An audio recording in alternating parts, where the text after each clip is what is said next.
That Yeah. therapeutic alliance is just shown over and over Mm-hmm. in Yeah. research to be Oh, yes. the biggest thing that we have some sense of control over. We don't Absolutely. have control if it's not a good fit, That's right. but how we present and how we show up and how we nurture that relationship That's right. is what's going to help see those outcomes Yes. more than I'm EMDR, I'm Yeah. attachment focused. Those are great, Inside that. Yeah. but Uh-huh. but Yep. you can look great on paper and be the perfect person on paper for someone and be a horrible fit and get no Absolutely. progress. Good morning, everyone. I'm Dr. Carmen Majid, and thank you so much for joining me for another segment of Conversations with Carmen.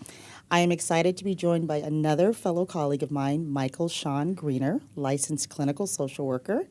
Thanks for joining me, Sean. Thanks for having me. Absolutely. I've been looking forward to our conversation. I know that we kind of chatted before we got rolling, and we're a little bit, we're collectively nervous, which is completely normal and understandable. I go through it each and every time, but you're in a relaxed place, so let's both embrace it. We'll just embrace it Of together. course. Yeah. All right. Well, my first question for you is, and I love to throw this out to people, are you a native Californian? I am a native to Southern California. Lived a good portion of my life in Covina, and I'm back to Covina after a little time in Azusa and Pasadena. So I've been Wonderful. in San Gabriel Valley my whole life. Your whole life. Okay. Yeah. Okay. Have you ever extensively traveled outside of the state or spent time for schooling or I work? have traveled. My wife lives in Wisconsin, and I've been to different states to Wow. visit relatives and Okay. some international travel as Wonderful. well. Excellent. Okay. What do you like about California? I know it's home. I like the sun and the predictable weather. Mhm. I know sometimes it gets hot for people, but Yeah. I run cold anyway, so I hear I you. just love the consistency and that we have everything right Right here. here. Anything you could ever need. Definitely. I know I've heard people say that so many times, especially people who aren't necessarily natives to California when they Okay. come and visit or relocate. They're like, this is, my world just opened up. I love it. So, yes, definitely can relate to that. I know we chatted a little bit about your affinity for music. So I am really impressed with your music background and intrigued. So what can you share with our viewers about that? Yeah, well, I've been playing the flute for about 38 years, and I have a bachelor's and master's in flute performance. Wow. I kind of let the momentum of all the training kind of push me through Yeah. through schooling. Yeah. And yeah, so I've just been playing. I sing some, play the piano as well, Wonderful. and have composed a few pieces. Oh But my goodness. so yeah, it's really my creative outlet that I use I to love that. kind of stay grounded and love have a space for Wonderful. something different. Yeah. And in addition to that being sort of innate or inherent, any other musically inclined people in your family? In other words, does it run in the family? Yeah, there are some people that play instruments. My father played instruments. My aunt played piano, and sister played drums for a while, and great. grandparents. Yeah, there's some. Yeah, all throughout. Yeah, Definitely. So does music inspire you? yeah. I am inspired by it, and it can be a distraction too because Yeah. since my ear goes that direction, I'm not Right. a let's study with music on. I'm let's turn that off so I can actually pay attention to what I'm doing. Absolutely. So. Yeah, definitely. And would you agree that music can be therapeutic? Yeah, I believe so. I don't necessarily do music therapy. I know that's a whole specialization. Right. But there's times when it's, sometimes like find a song or find something that makes you smile. Find something with clients, that makes you feel empowered. Absolutely. And yeah, I think Yeah. it can really help you draw upon your emotions and reinforce them or change a state of being if you need it. Right. Really nice. I love that. Okay. So switching gears just a little bit, your college journey, what was that like? It was a little non-traditional, probably baffling to some, because I didn't really, I didn't do well necessarily, not poorly, but I didn't do great in school. I didn't necessarily care all that much. I wasn't motivated, had at the time undiagnosed ADHD. Okay. So, it was just like distracted and not meeting my potential, how you hear that sort of thing. Yeah. But the music propelled me into college, and Wow. it was actually in college where I excelled and was doing really well. I, got an AA at Citrus College, and then I was talking to the transfer people, kind of nervous because school is Right. never a great thing. And they're like, "You can go wherever you want." Like, did Yeah. you look at your grades? Right. I'm like, "Oh, okay." Yeah. And I hadn't even stopped to think that, I'm actually doing fine. This is the environment. I should have been in college at 8. That would have been better for me. Exactly. But so then I went on to get a bachelor's in music at Cal State LA in flute performance. a master's at UCLA in flute performance, and then Excellent. while working at Azusa Pacific University in admissions, I was able to get a master's in organizational leadership. Nice. And then towards the end of that program is when I kind of developed a little bit more interest in the counseling piece and Right. coaching and counseling piece Right. from that degree. Yeah, And I ended up with a master's in social work where That's I've great. landed. that's great. And That's wonderful. Is there any overlap between organizational leadership and counseling? I would say so that they're both, in the soft sciences, right? The social science degrees. Yeah. And yeah, I definitely lean towards the arts and the social sciences Yeah. versus the hard science and math. For But sure. so yeah, there was quite a bit of overlap. Right. And so things, already going into a social work degree weren't sounding foreign or there wasn't anything new. Yeah. And just my personality fit so well with those degrees too that Right. it wasn't as hard as Right. it should have been maybe Yeah. because it just fit. Absolutely. How would you describe your personality? I'm pretty quiet and reserved Mm-hmm. and introverted. Some would say shy, especially in a group. Mm-hmm. I say that sometimes because with clients, to let them know, like, it's okay if you don't want to say anything right away, if you don't disclose, I'm private too, Right. and all of this. And then I Yeah. kind of laugh at myself sometimes because I'm just kind of coming in, getting down to business and Yeah. and talking in that environment. Right. I'm like, I do not sound anything like an introvert right now. They're probably like, you're full He of crap. lied. Yeah. What are you talking Yeah. about? Yeah. Okay. So, but Huh. so yeah, I tend to be reserved. Okay. Group settings totally different than this one-on-one type of Right. thing. So this one-on-one might be a bit more comfortable. Yeah, more of this a- is my jam, right? This is your jam. I can relate to that. Yes, definitely. Mm-hmm. Okay, wonderful. What did you do with the organizational leadership background? What specifically, like, what was a job role or two that sort of aligned with that degree? Well, I was in graduate admissions at the time, and it was kind of an exploratory thing, and Yeah. going while I was working at the university. Mhm. So I can see it pairing well with the social work degree as far as in my own business. Should I decide to do a group practice or to lead others or to even supervising clinically? Yeah. There's a lot of leadership skills that you might not get in a clinical supervision training, but help you okay. in that. So while I Yeah. haven't trained clinically now, done any supervision right now at this Sure. point, Right. that is the potential for the future that I Okay. would consider. Yeah, that's great. That's great. And I'm often curious about, I mean, I had to, make a decision, during my own journey in terms of did I want to pursue social work or did I want to pursue the marriage and family therapy route? Okay. So did you at any point think about MFT versus social work, or was it just naturally, oh no, I'm more leaning towards social work? Yeah, no, it was a decision. When I had kind of expressed the interest with my wife in being a therapist in general, I was looking at the MFT program at Azusa Pacific where I was working, Yeah. and looking that would be kind of difficult to do full-time working, being there, and it would kind of stretch it to a 4-year process. Right. And so I opted for the other degree. Right. And then my children are adopted internationally, so I had some obvious meetings with social workers and home studies and people coming into your home and you going to them. Right. And as I was going through that interview process, Yeah. one-on-one with the clinical social worker, she was Right. like, you should so be doing what I'm doing. Like, Wow. you said, like, she Wow. knew my interest in therapy. She's like, to do this bent of it, go the Master of Social Work way, as far as there's some portability if we were to move. And with my wife not being from California, that Right. was always a possibility. Sure. Though it looks like we've landed here for now.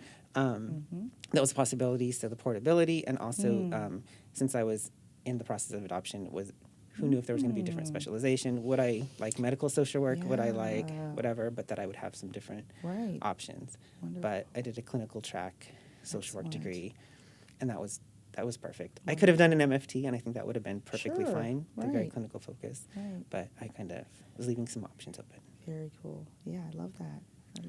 Okay, excellent. Definitely sounds exploratory. So you spent some time in community mental health, Yes. collecting hours, working towards licensure. What can you share with us about that? Yeah, no, that was a good experience. It's a lot of clients, a lot of documentation, a lot of going out into the schools and pulling kids from classes, which was kind of different. I Right. didn't even know that was a thing Right. when starting initially. Yeah. So meeting them like literally at their school and pulling them Yeah. out was an interesting experience, and Yeah. worked with, ages 5 to all the way up to 21, the transitional age youth. Right. And really got some excellent training and supervision. That's So it great. was really valuable into my growth as a clinician. Yeah. So That's wonderful.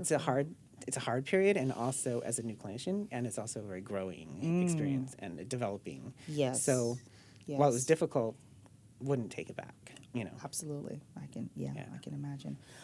What's an example of a hard season you had, and then what's an example of like a payoff, or when you, like a season where you felt really gratified?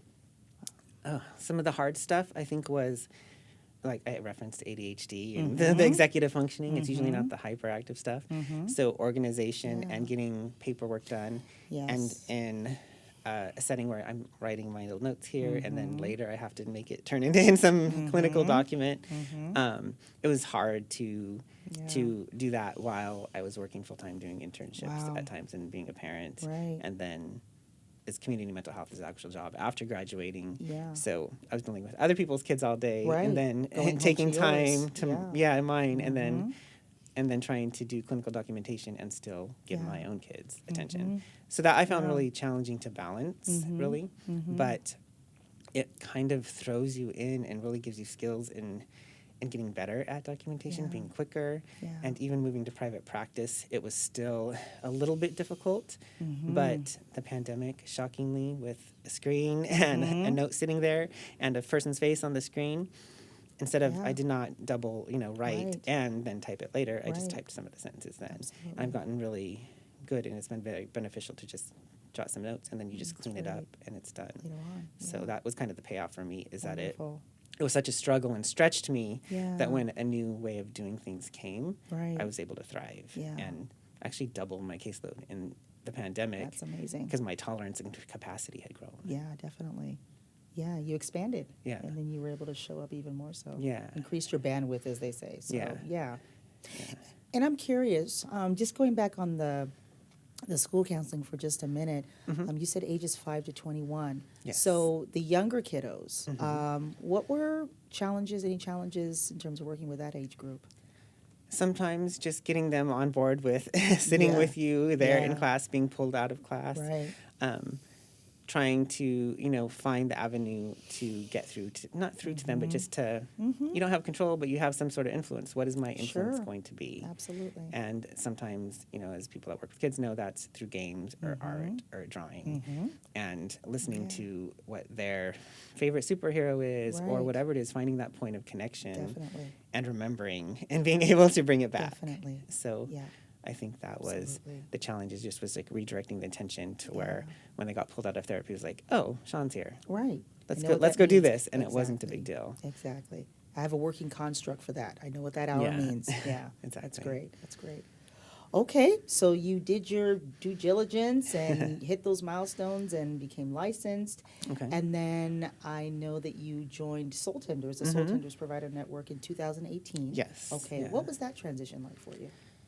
It went pretty smoothly, I think. I was still at the community mental health, and it was towards the end of a school year, and I was working for a district. I was contracted out to be the related services counselor for IEPs, Right, okay. so the individual education plans, Right. and that contract ended, and it was summertime, and I had just got past the test, gotten Wow. licensed, and it was a Yeah. perfect time to kind of start. Here I was thinking of doing part-time, and then when that contract ended and I'm like, I'm not going back to that school, Right. then it seemed like just a natural thing to be like, Yeah.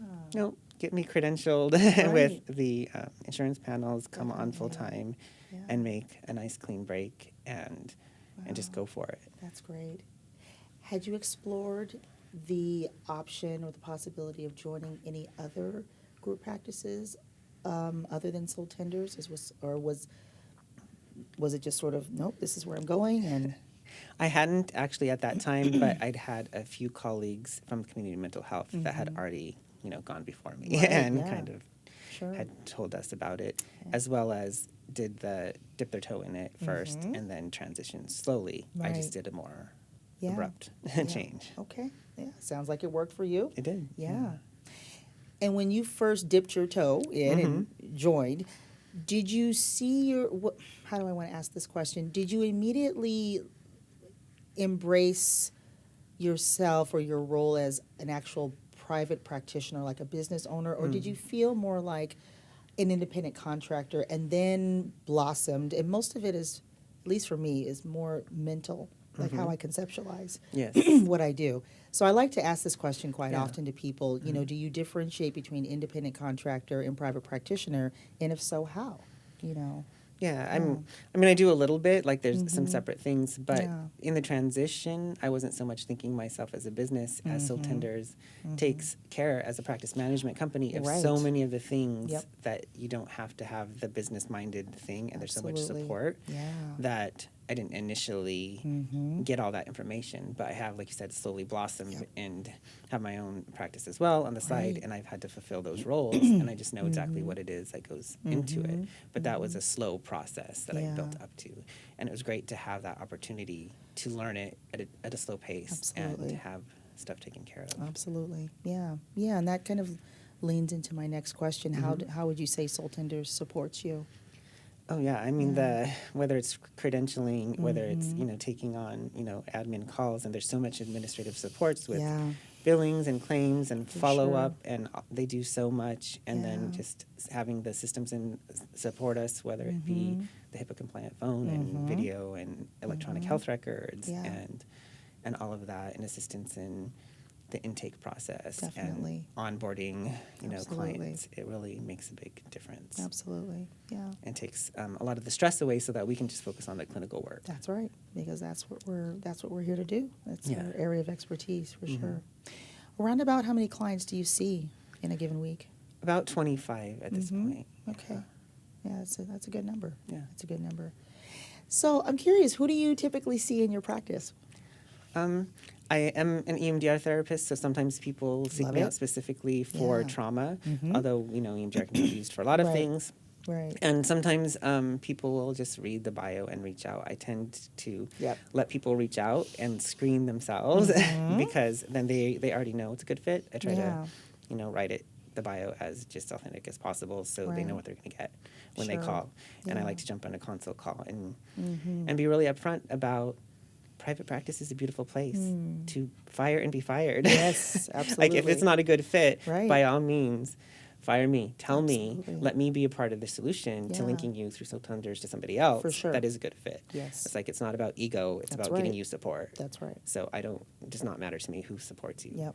But Yeah. we want to get you the help you need. Absolutely agree with that. So, Absolutely. so a lot of times I have trauma. I get a lot of people, adults with ADHD, and I don't know. I don't necessarily market it. I mean, I check the box Right. that it's something I deal with, Sure. but Yeah. I don't know if in my writing or whatever it's exposed, and they seek me Yeah. out. Yeah. But Yeah. it does, and it seems to be a good fit. Yeah. Sometimes you'll get people concerned, like, I don't know if it's going to be a beautiful or a hot mess, right. right? And I'm like, no, I got it. We're good. We're good. Yeah. So far, no hot messes. Exactly. Knock on But, wood. Yep. yeah. Yep. So, yeah. Wonderful. So we're really dealing with a lot of amazing people that Yeah. don't know they're amazing, Yep. or they don't see it, or they know there's a glimmer of it, and that's why they're coming and they're trying to find it and trying to own it, or some that act like they don't see it at all, but they're here. Right. So they don't. Absolutely. Yeah. And what guidance or advice would you give a prospective client who might be on the brink of reaching out for therapy, knowing that or acknowledging that they could really benefit from it, but still very reticent and so what advice would you give someone like that? I would say consult with somebody, look for a good fit, and give it a shot. You don't know what you don't know until true. you're in it. Yeah. And being open to the process, and know that it's okay to come and not share everything. Yeah. Even if a questionnaire or whatever comes up and it's asking all these personal things, not applicable, blank, whatever. Right. I accept that. Yep. You know. Yep. You know, therapists will continue to assess Absolutely. as therapeutic alliances develop. Absolutely. There's my statement, There you right? go. For somebody that's not quite Yeah. ready to talk. For sure. So Yeah, that's just wonderful. give it a chance, Give it a and chance. see, and give yourself a chance. For really. sure. Yeah. And remember that you're in charge. You're navigating the ship. You know? Exactly. Yeah, that's great. I know that your approach to Mm-hmm. therapy and how you conceptualize, clients, it's very relational.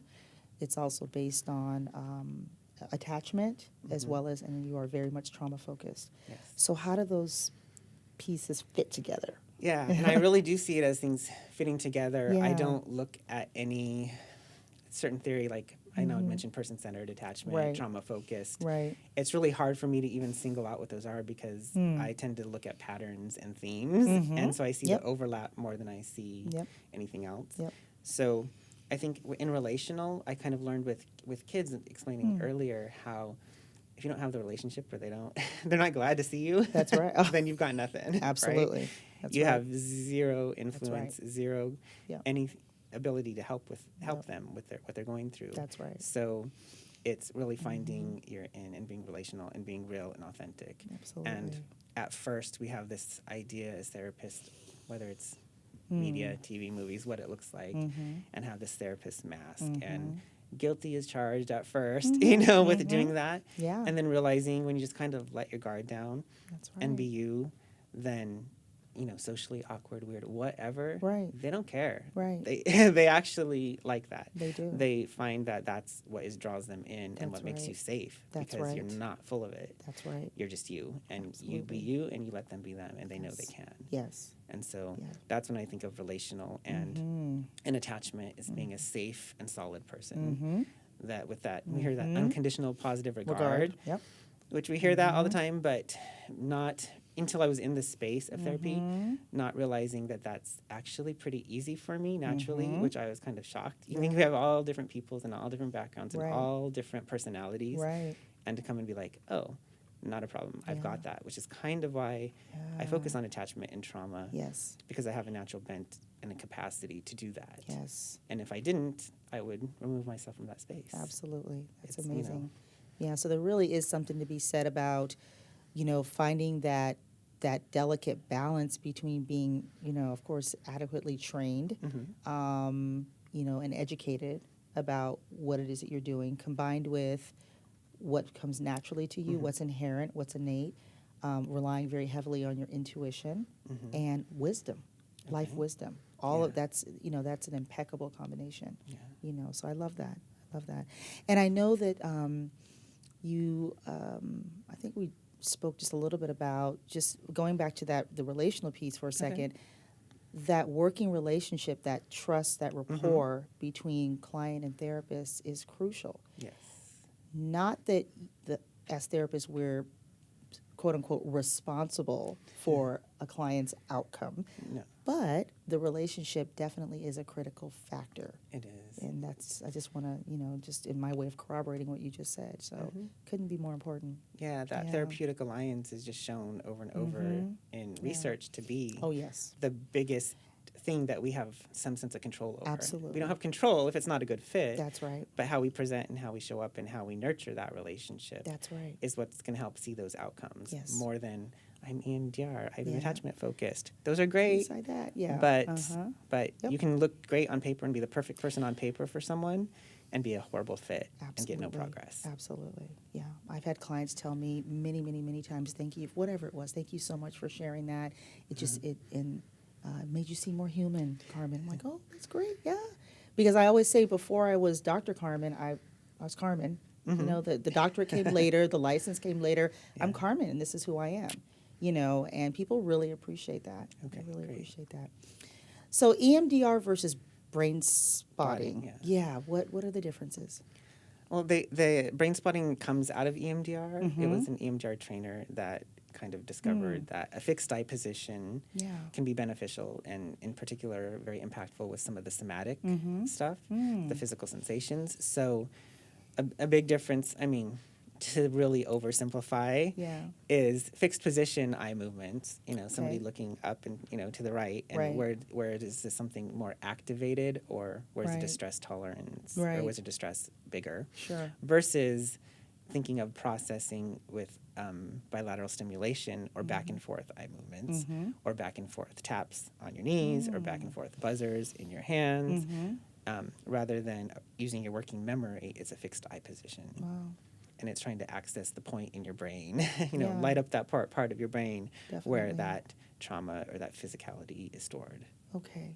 Okay. And is one approach favored over the other depending on what the client is working towards or trying to access or resolve? Yeah, I don't favor one over the other for any Okay. particular circumstance. It's Yeah. really with the client specific. Okay. So it's what they prefer, what they can tolerate, Yeah. what, sometimes Yeah. in the moment I will do, bilateral stimulation and like, hey, let's hang up here and just kind of watch for the Wow. flicker of the eye. Where is it more activated? Sure. And so I Yeah. kind of go fluidly. I go rogue. I Yeah. don't follow the rules always, as long Yeah. as they're all within the bounds of these things. Sure. Not just follow the rules, but the protocol. Right. There's a strict, MDR protocol. There's another Absolutely. protocol. Mm-hmm. But as you know, we find the most, Yep. the most benefit by having that knowledge and bringing it together. Definitely. Definitely. Okay. Thank you. I appreciate Yeah. that. Any other areas of training that you're interested in pursuing at some point? Certifications? I mean, I'm interested some in internal family systems. I Wow. have done some inner child work and ego Okay. state work, so I think that Great. would pair nicely. Yeah. I'm not sure I would like to look into somatic experience, knowing with the somatic stuff being that, it works with EMDR and brain spotting, both have some Right. somatic components. Right. So that's an intrigue for me, and since I like to learn, probably happen somewhere down the Yeah. line unless I get distracted with a different Right. evidence-based practice. Right. But Yeah. I love to learn, so it's really hard to pinpoint something because Yeah. I'm just going to be like a kid at a candy store Right. looking at these everywhere, Yeah. continuing education Definitely. units, saying, Definitely. how can I serve someone better? Yeah. How can I make more impact? I love that. I love that. Okay. All right. And not to get deeply, deeply personal, but I know that you did share with me that you and your wife adopted internationally. Yes. So what are you comfortable sharing about that Yeah, journey? no, we adopted from Ethiopia. When we had gotten married, and even before marriage, we had discussed that there's children in the world that need a family and need parenting, and we don't have to create one for that to happen. So yeah, it was about a 3-year process once we decided to do that, and Wonderful. so yeah, we had to go to Ethiopia 2 different times. Once for court, where they were legally ours, had we been able to stay, but we had Okay. to leave Right. to get permission and go Right. through the, Wow. the immigration and homeland security. And I've been fingerprinted so many times, it's Oh my ridiculous, goodness, like, right? wow. And all of this, and so this is a big process. Yeah. But yeah, 3 years after the first signature of paperwork of signing up with an agency Wow. to coming home. So it's a wonderful. long and grueling process, but Yeah. obviously We worth got it. through it. Yes. Did you adopt both at the same time or? Yes, Okay, we did. okay. So we adopted them both at the same Oh time. my So goodness. How it was, wonderful. yeah. What So are it the was instant family from instant 2 to family? 4. Yeah. And Okay. it was- Okay. What are their ages? Right now, 17 and 14. Oh, my My goodness. daughter just turned 17. Oh, wow. So a Milestone. junior and a freshman Wonderful. in high school. Excellent. Excellent. Thank you for sharing. I Yeah, of appreciate course. that. My last question for you. Yes. What do you enjoy outside of work? I know family is extremely important to you. What does life outside of work look like? How do you relax? Yeah. Celebrate. I think like all adults and parents, you say relax and you kind of giggle like that's adorable. Relax, yeah. But knowing that there's self-care, Yeah. and preaching self-care, we've got to do it. Sometimes it's whether it's watching a show with my wife during dinner Right. rather than us sitting at a table and Sure. kids are doing homework, Right. and we'll find family time another time. Sometimes it's going to dance events or sporting events of either our own children or extended family. I have a lot Right. of family close. Very nice. So parents and my sister, one sister is in Tennessee, but Yeah, okay. I have cousins and aunts and uncles. So Great. You've got a village. yes, I really Yeah, do. it's And wonderful. that's part of why we decided to stay so local too, Yeah. is to have that support system that was Excellent. built in. And once we had our children and we were seeing that's like, oh, that's a Yeah. really hard thing to move Yeah. somewhere For sure. else, even though, yeah, Yeah, my spouse had definitely. gotten offers to other positions, other states, and it was a decision. It's like, yeah, no, we're not doing that. Yeah, we're good here. Yeah. There's value in being here. yeah. Again, talking about family and attachment and Yeah. connection and So important. creating that for your kids Yeah. too. I was just about to say, and you're modeling that for your kids too. So that's great. That's probably going to be, if not already, part of their value systems. That's amazing. Yeah.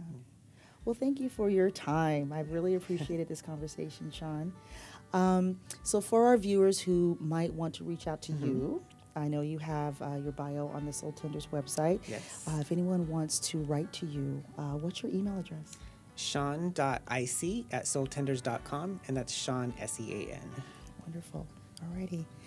And again, I'm Dr. Carmen Majid. If you have questions for me, you can always email me at cmajid.ip@soultenders.com. That's CMAJIED.IP@soultenders.com. And if anyone has questions about Provider Spotlight or conversations with Carmen, feel free to reach out to our provider relations staff. They can be reached at providerrelations@soultenders.com.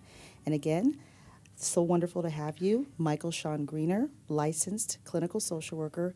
Thank you for joining me. Thanks for having me. Alrighty. Take care, everybody.